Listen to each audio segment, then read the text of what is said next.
అందరికీ నమస్కారం అండి.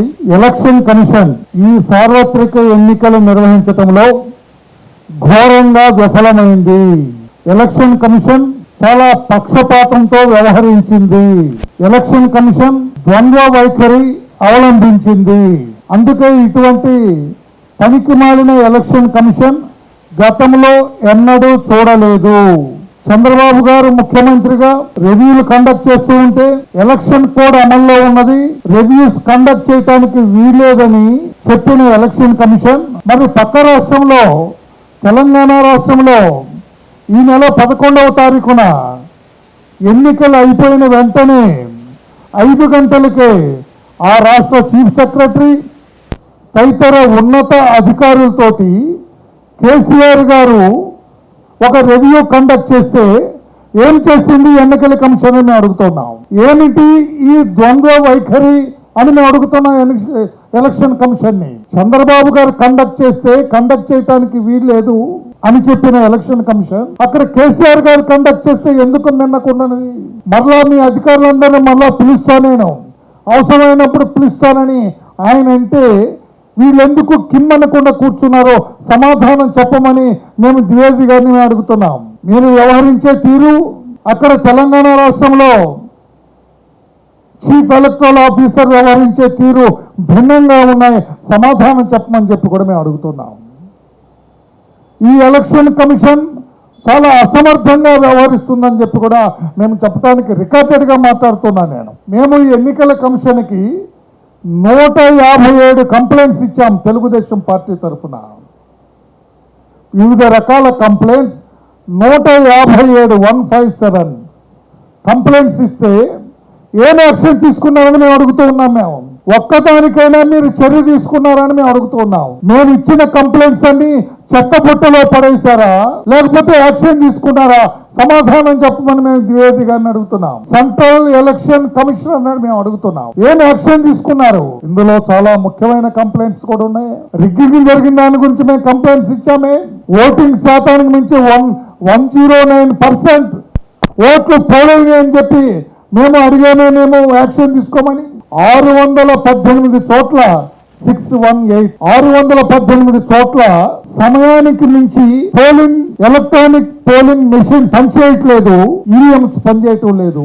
2 గంటల దాటి పనిచేయకపోతే ఎడ్జర్న్మెంట్ పోలింగ్ ఇవ్వాలని మీ రూల్ నంబర్ 21 లో ఉన్నది కదా. 618 చోట్ల మేము ఐడెంటిఫై చేశాం. 618 చోట్ల 2 hours కి మించి పోలింగ్ బూత్స్ మొరాయించినవే. అక్కడ ఎడ్జర్న్మెంట్ పోలింగ్ ఎందుకు పెట్టలేదని చెప్పి మేము అడగటం జరిగింది. సమాధానం చెప్పలేదు. ఎందుకు సమాధానం చెప్పటం లేదని మేము అడుగుతున్నాం. ఏమిటి ద్వంద్వ వైఖరి అని మేము అడుగుతున్నాం. ఎందుకు ఇంత అసమర్థంగా మీరు ఎన్నికలు నిర్వహించారని మేము అడుగుతున్నాం. ఈఎంస్ తీసుకెళ్తారాయన, స్ట్రాంగ్ రూమ్ లో డిపాజిట్ చేయరాయన, ఇంటికి తీసుకెళ్తారు. 24 గంటల సేపు ఆ ఈవీఎంస్ ని ఇంట్లో పెట్టుకొని తర్వాత తీసుకొస్తే ఆ ఈవీఎంలు మీరు స్వీకరిస్తారండి? ఏమి ఎన్నికల నిర్వహణ ఇది? ఎన్నికలు నిర్వహించే విధానం ఇదేనా? 24 hours దాటి ఆ ఈవీఎంస్ ఆయన దగ్గర పెట్టుకుంటే ఆ ఈవీఎంస్ ఏమైంది? ఏమైనా ట్యాంపరింగ్ అయినా ఇంటాక్ట్ ఉన్నాయా? ఆ జవాబుదారితనం మీకు లేదా? అవి పరీక్షించవలసిన బాధ్యత మీకు లేదా? ఎలా తీసుకుంటారు? ఆయన ఇచ్చారంట, వీళ్ళు తీసుకున్నారంట, స్ట్రాంగ్ రూమ్ లో పెడతారట. ఇదెక్కడి పరిస్థితి? ఇదెక్కడ ఎన్నికల నిర్వహణ విధానం అని చెప్పి మేము అడుగుతున్నాం. ఈ రకంగా చూస్తే 157 కంప్లైంట్స్ ఇస్తే ఒక్కదానికి కూడా మీరు చర్య తీసుకున్నట్టుగా మాకు లేదు, సమాచారం లేదు. ఈ కంప్లైంట్స్ అన్ని చెత్తబుట్ట దాఖలైనయా లేదా మీరు చర్యలు తీసుకున్నారా? సమాధానం చెప్పమని చెప్పి కూడా ఈ రోజున మేము చీఫ్ ఎలక్టరల్ ఆఫీసర్ని, సెంట్రల్ ఎలక్షన్ కమిషన్ ని మేము నిలదీసి అడుగుతున్నాం.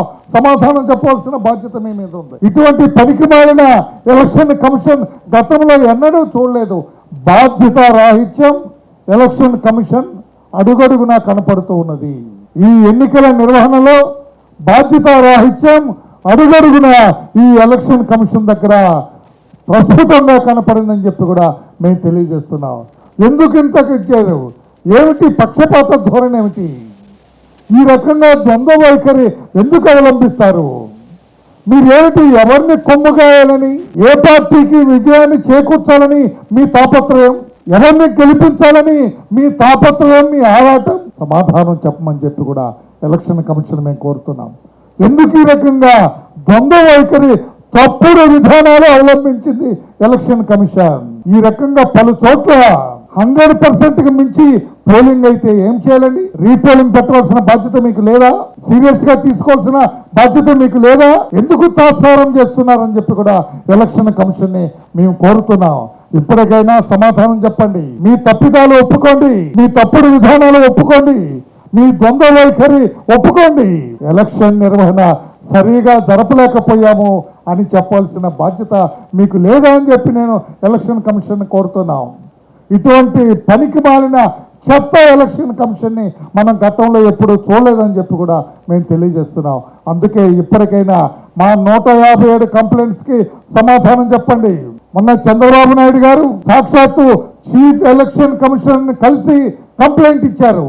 దాని మీద ఏమి చర్యలు తీసుకున్నారో సమాధానం చెప్పమని చెప్పి మేము అడుగుతున్నాం. ఈ కంప్లైంట్స్ అన్నిటిని కూడా క్రోడీకరించి ఢిల్లీలో చీఫ్ ఎలక్షన్ కమిషనర్ని కలిస్తే ఏమి యాక్షన్ తీసుకున్నారో ఇంతవరకు కూడా మాకు ద్యోతకపరచకపోవటం ఎంతవరకు సమంజసం అని చెప్పి మేము అడుగుతున్నాం. ఇదేమి పద్ధతి అని చెప్పి మేము అడుగుతున్నాం.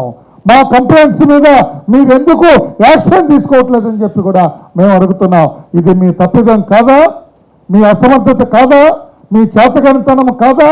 మీ నిర్వహణ లోపం కాదా అని చెప్పి కూడా మేము ఈ రోజున ఎలక్షన్ కమిషన్ అడుగుతున్నాం. వీటన్నిటికీ సమాధానం చెప్పాల్సిన బాధ్యత మీ మీద ఉన్నది. గతంలో ఎప్పుడు కూడా ఇంత చెత్త నిర్వహణ మేము చూడలేదని చెప్పి కూడా తెలియజేస్తున్నాం. ఇప్పటికైనా సమాధానం చెప్పాల్సిన బాధ్యత మీ మీద ఉన్నదని చెప్పి కూడా గుర్తు చేస్తున్నాం. Thank you everybody.